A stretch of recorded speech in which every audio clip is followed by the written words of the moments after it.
So I remember getting there about noon, and Hogan was already there. And I'm walking down the Red hall. flag number one. Red flag number one, right? So he goes, hey kid, can I talk to you, right? So we go into one of the locker rooms, into the shower. Finally, The Undertaker discusses his initial encounters with Hulk Hogan. Hogan might not be the hero his fans once believed him to be.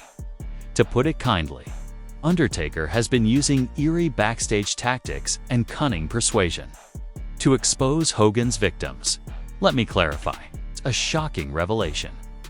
The wrestling industry was forever changed on November 27, 1991, when The Undertaker, a little-known supernatural figure, defeated the strong Hulk Hogan to win his first WWE Championship.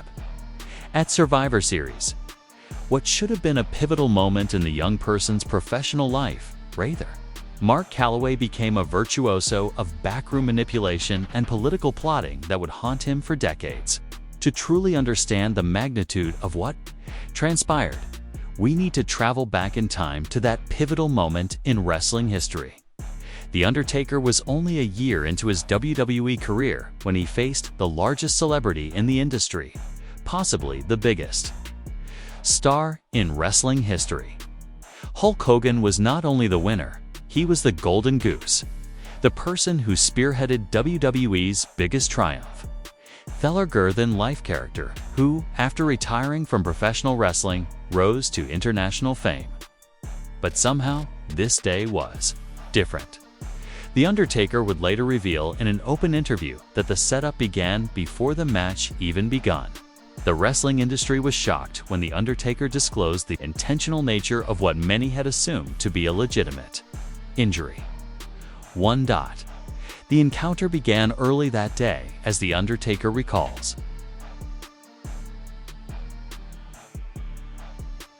Back then, we would usually show up noon, on a TV or pay-per-view day. We show up at the arena around noon, 1 o'clock. Hogan would roll in about 4 or 5. So I remember getting there about noon, and Hogan was already there. This seemingly unimportant element would prove to be the first red flag in what The Undertaker now realizes is a complicated plot. Hogan was notorious for being late to shows, so the fact that he was already at the arena hours before the show should have raised suspicions.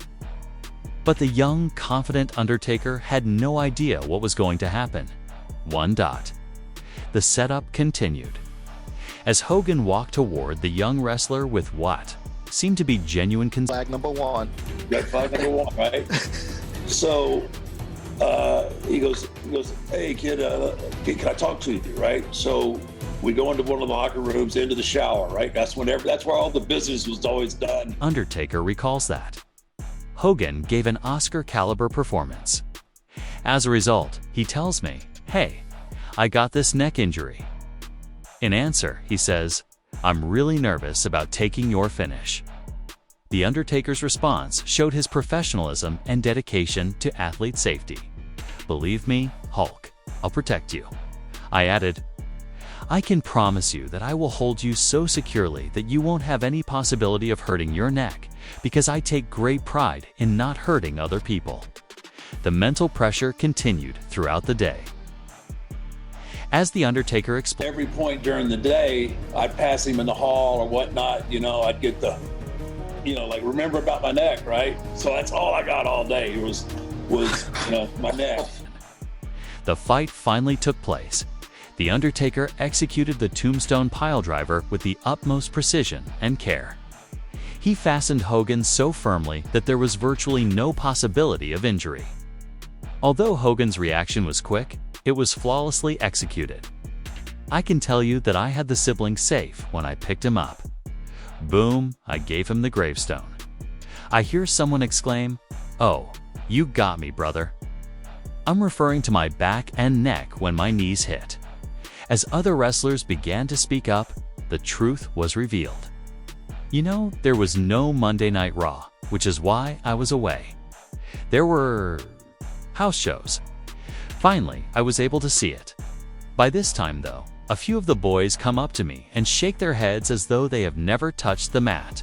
Your back, You can tell his head never touched. And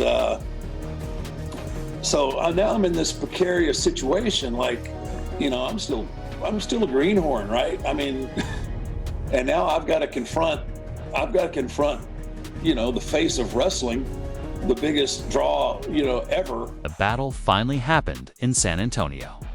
Hogan's response gave The Undertaker all the information. He needed to understand the man behind the persona. However, The Undertaker's experience was far from unique. As additional wrestlers came forward to discuss their experiences with Hulk Hogan, a concerning pattern of dishonesty and career sabotage formed that would persist in professional wrestling for decades. Of all the wrestlers, Bret the Hitman Hart's accusations against Hulk Hogan are undoubtedly the most forceful and well-supported. The main thrust of Hart's charges is that he believes a broken commitment fundamentally altered his career. The story begins at WrestleMania 9 in 1993, when Hart was defending the WWE Championship against Yokozuna. Hart lost due to interference, but Hogan intervened and defeated Yokozuna in an impromptu match that lasted less than 30 seconds, completely overshadowed Hart's moment. According to Hart's detailed description, Hogan promised him after the fight that he would pay him back by beating Hart again. However, when their scheduled SummerSlam 1993 match came around, Hogan broke his word. The resulting backstage brawl was witnessed by referee Dave Hebner, Jimmy Hart, and Brutus Beefcake. Hart was clearly irritated, as seen by his recollection of the altercation. Hart's anger reached a boiling point when he told Hogan, "You told me at WrestleMania 9 that you'd be happy to return the favor, and as I understand it, now you don't want to even work with me. You won't put me over, and I'm not in your league. On behalf of myself, my family, and the majority of the boys in the dressing room, you can for many years." Hogan's disdainful response to Hart's accusations has persisted. In a 2018 Twitter conversation, Hogan responded condescendingly when a fan brought up Hart in 1993. He hadn't begun to mature yet. Even though Hart was the main inventor and champion at the time, Hogan's attitude toward him even decades later is clear in this response, which minimizes Hart's abilities and achievements. "Back before you were born, we were still drawing huge money." In keeping with the trend, Shawn Michaels also came forward with similar accusations. According to Michaels, Hogan lost at SummerSlam 2005 because he was unable to build momentum during what was supposed to be his return stretch because he withdrew from a planned Beast of 3 series. But perhaps the most damaging was Hogan's attack on ardent legend Mick Foley in 2002. Hogan made remarks that were not only detrimental to Foley's profession, but also offensive to him personally, calling him a glorified stuntman and claiming that he trained more in a week than Foley had in 30 years. Hogan was particularly critical of Foley's work ethic, suggesting that whereas Foley was lazy and unprofessional, Hogan maintained higher standards of training and discipline. The psychological manipulation was clear when Foley's character and work ethic were publicly criticized. Hogan was attempting to damage Foley's standing with wrestling fans and the community. Foley responded calmly but sharply, defending his record with references to his fights with The Rock, Stone Cold Steve Austin, Shawn Michaels, and others. He not only called Hogan's remarks ugly and inaccurate, but he also said that Hogan would have a hard time competing against him since he didn't like being touched. Most of the Hogan shockingly acknowledged using politics to maintain his position at the top of the wrestling industry in 2018. In an interview with the Orlando Sentinel, Hogan stated, "Once I got in the top spot to keep the spot, that's where the politics come in." He went on to say, "That's why I made more money than anybody. That's why I kept the belt longer. That's why I had a 35-year run on top instead of a 5, 6, or 10-year run like The Rock or Stone Cold or different wrestlers." While Hogan's admission did not name the wrestlers he held down, several wrestlers have publicly accused him of doing so. particularly when it comes to refusing to put them over. A wrestling term for losing a match to further the career of another wrestler. The evidence strongly suggests that wrestlers like Bret Hart and Shawn Michaels were among those affected by Hogan's acknowledged political maneuvering. The pattern that emerges from these accounts is clear. Hulk Hogan employed a range of strategies. From false injuries to broken promises, from backstage politics to public character assassination, to ensure that no one could truly challenge his dominance. The wrestlers who came forward, such as The Undertaker, Bret Hart, Shawn Michaels, Mick Foley, and others, were victims of a systematic campaign to maintain power at all costs. And his self-serving decisions limited their opportunities, disrupted the momentum of young wrestlers who should have been promoted to main event status, and permanently altered their careers. The most shocking and personally devastating allegations would come from within his own family circle. Although Hulk Hogan's manipulation of his fellow wrestlers painted a troubling picture of backstage politics, the pattern of manipulation and betrayal that characterized his professional relationships would prove to be even more destructive when applied to those closest to him, revealing a man whose need for control and gratification extended far beyond the wrestling ring into the most intimate aspects of his personal life. The most explosive and widely publicized scandal was Hogan's affair with Christiane Plant, his daughter Brooke's best friend in 2007, acquaintance of the Hogan family. She was deeply embedded in their personal lives, working closely with Brooke on her 2006 album, and was considered to be part of their inner circle.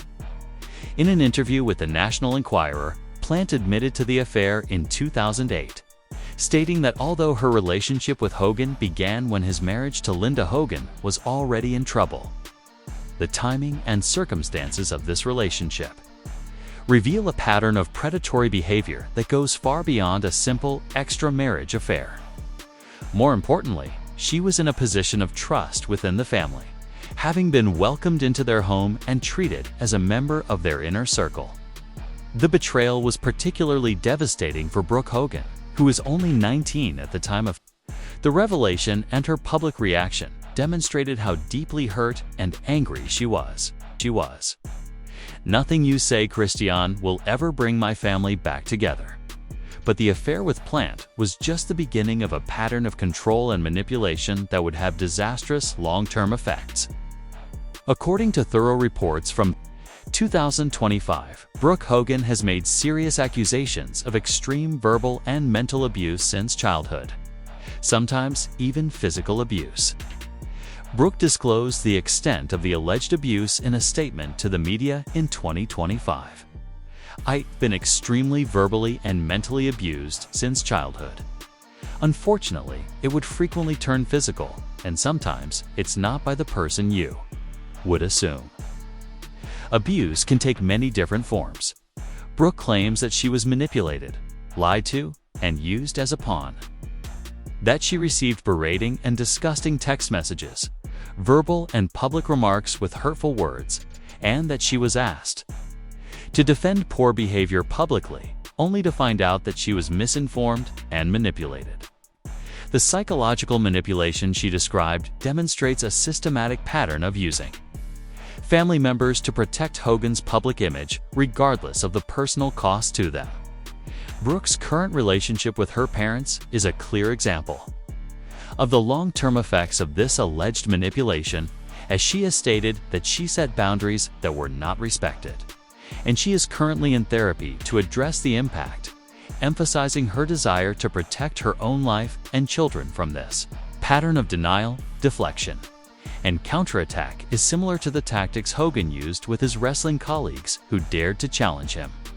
The way Linda Hogan responded to Brooke's accusations, rather than supporting her daughter, involves calling Brooke a narcissist and accusing her of being drunk and causing physical harm, including breaking her collarbone and cutting her lip. Hogan allegedly manipulated and abused Linda Hogan herself, accusing Hulk of multiple infidelity and characterizing him as a liar and sex addict, citing the affair with Plant as the final straw that led to her filing for divorce in November 2007. In other words, there are times when dealing with surface-level issues is difficult. This public manipulation of family dynamics for personal gain is another form of grooming behavior, using media exposure to normalize controlling behavior and present it as a loving protection. The family's reality television program, Hogan Knows Best, which ran from 2005 to 2007, gave Hogan a public platform to manipulate the family story. Linda later acknowledged that the show increased family conflict, saying in 2006, "We can endure." The format of the reality show allowed Hogan to present himself as the protective, loving father, while also exposing his family to public scrutiny and pressure. The Bubba the Love Sponge provides another disturbing example of how Hogan's personal relationships were marked by manipulation and during a memorial interview. Hogan's best friend and best man at his wedding, Bubba Clem, revealed how their relationship ended because of a sex tape scandal. The manipulation in this case involved Hogan living with Bubba during what Bubba described as likely the lowest point of his life, using what Bubba called somewhat of an open relationship to engage in behavior that would later be used against both men, and it ended their friendship. The pattern of using personal relationships for selfish gain is further demonstrated by Hogan's response to family crises. Rather than taking responsibility for his actions or making an effort to repair relationships. Even decades later, the effects of Hogan's alleged manipulation of his family relations continued to reverberate. Reports from 2025 indicate that Brooke remained estranged from both parents until Hogan's death, with their reconciliation never occurring, despite his reported attempts to mend relationships in his final months. The allegations against Hogan regarding his family relationships paint a picture of a man who viewed those closest to him not as individuals deserving of love and respect, but as resources to be manipulated for his own benefit. From grooming his daughter's best friend to allegedly abusing his own children, from betraying his best friend to manipulating his wife, Hogan's personal relationships followed the same pattern of control and exploitation that characterized his professional dealings. The psychological impact of this pattern of behavior on his family members cannot be overstated. Brooke's need for therapy, her decision to cut contact with both parents, and her fear for her own children's safety all speak to the lasting damage caused by growing up in whether in his professional relationships with young wrestlers or his personal relationships with family and friends. Hulk Hogan's pattern of behavior consistently involved gaining trust, establishing control, and then using that position for personal gain, regardless of the cost to others, death, reckoning, and legacy. As 2025 drew near, Hulk Hogan found himself in a situation he had never been in before, facing his own mortality while also dealing with the mounting evidence of a legacy tainted by decades of manipulation and betrayal. Grooming takes on its full meaning in a setting where manipulation and control were accepted as signs of love and protection. Sort of reckoning, one that would ultimately unfold in the most private and devastating way possible. Hogan's final months were marked by a desperate attempt to mend the relationships he had systematically destroyed over the decades, with reports that in his final weeks, he was trying to patch things up with estranged loved ones, knowing that it might be his last chance. This wasn't the behavior of a man who didn't realize the damage he had caused. Rather, it was the behavior of someone who finally realized the true cost of his manipulative behavior. His health had been declining significantly, with reports that he had recently undergone what was described as intense surgery: a 4-level anterior cervical vasectomy and fusion, a CDF surgery with a long as an insider pointed out in April 2025. Hogan's wrestling career had left him with the body of a 140-year-old man, a stark reminder of the physical toll his decades in the ring had taken. But perhaps more significant than his physical deterioration was the emotional isolation he faced. In his final months, it is impossible to ignore the tragic irony of Hogan's final months. The man who had spent decades grooming and manipulating others for his own Benefit now found himself desperately trying to undo the damage he had caused.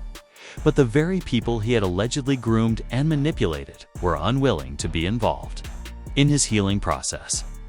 On the morning of July 24, 2025, one of the most controversial figures in wrestling came to an end when Hogan was found unconscious at his Clearwater, Florida home. Emergency services were called at 9:51 a.m., and after being taken by Sunstar, he was pronounced dead at Morton Plant Hospital at 11:17 a.m. The Clearwater Police Department confirmed that the preliminary cause of his death was cardiac arrest, with no indications of foul play suspected. The response to Hogan's death was as complex and controversial as the man himself. With official statements from WWE and other wrestling personalities expressing their condolences and celebrating his contributions to the industry, the larger conversation quickly turned to the more problematic aspects of his legacy. Even in death, Hogan's closest friends and colleagues had conflicting feelings, as evidenced by the memorial discussion in which they tried to remember a man whose private life was so different from his public persona. Official tributes from people like Ric Flair praised him on Truth Social, while President Donald Trump praised him. The wrestling community's response was particularly mixed, with some praising his contributions to the industry and his role in popularizing wrestling. Following his death, Hogan's 2018 admission that he had used politics to maintain his position at the top took on new significance. His statement that once I got in the top spot to keep the spot, that's where the politics come in, and his boast about having a 35-year run on top were now viewed through the prism of The Undertaker's revelations and the accusations made by other wrestlers, and wrestling historians and journalists began re-evaluating Hogan's career in light of these revelations. Perhaps most telling was the absence of some voices in the tributes following Hogan's passing. Years to remain silent, a testament to the lasting effects of the abuse and manipulation she had allegedly endured, and the wrestling industry itself began to confront difficult questions about how such behavior had been protected and tolerated for so long. The revelations of Hogan's 1991 manipulation of The Undertaker, his treatment of wrestlers like Bret Hart and Mick Foley, and his alleged abuse of family members painted a picture of an industry that had put star power above basic human decency. Perhaps the best example of Hogan's legacy was the memorial discussions, as those who had known him struggled to reconcile the private individual who had allegedly caused so much harm. Some, such as Darren Prince, Hogan's longtime friend and agent, emphasized his positive traits, saying that his fans meant. Even these tributes were tempered by acknowledgments of his flaws and the harm he had caused. Others, like Bubba the Love Sponge, expressed more complex feelings, acknowledging both their love for Hogan and the pain caused by his actions. As more details about his final years came to light, Hogan's legacy became more complicated, with reports indicating that he had continued to work despite medical advice to slow down, possibly contributing to his early death. The wrestling industry's reckoning with Hogan's legacy goes beyond his individual actions to more general questions about power, abuse, and accountability in professional wrestling. Systematic manipulation of younger talent, the use of fabricated injuries to maintain position, the exploitation of personal relationships represents a dark side of wrestling culture that the industry is still struggling to address. In death, Hulk Hogan's true legacy may be found not in the championships he won or the crowds he entertained, but in the conversations his life has sparked about power, manipulation, and the cost of unchecked ambition. The wrestlers who came forward, The Undertaker, Bret Hart, Mick Foley, and others, have forced the wrestling community to confront uncomfortable truths about how power was wielded and abused behind the scenes. The family members who suffered under his alleged manipulation, particularly Brooke Hogan, who found the strength to speak out about abuse and set boundaries that protected her own children, represent a different kind of legacy. Their courage in breaking cycles of abuse and refusing to be silenced may ultimately prove more significant than any wrestling accomplishment. The stories of The Undertaker and others serve as a potent reminder that, despite the spectacle and entertainment of professional wrestling, there are real people whose lives were profoundly impacted by the actions of those in power.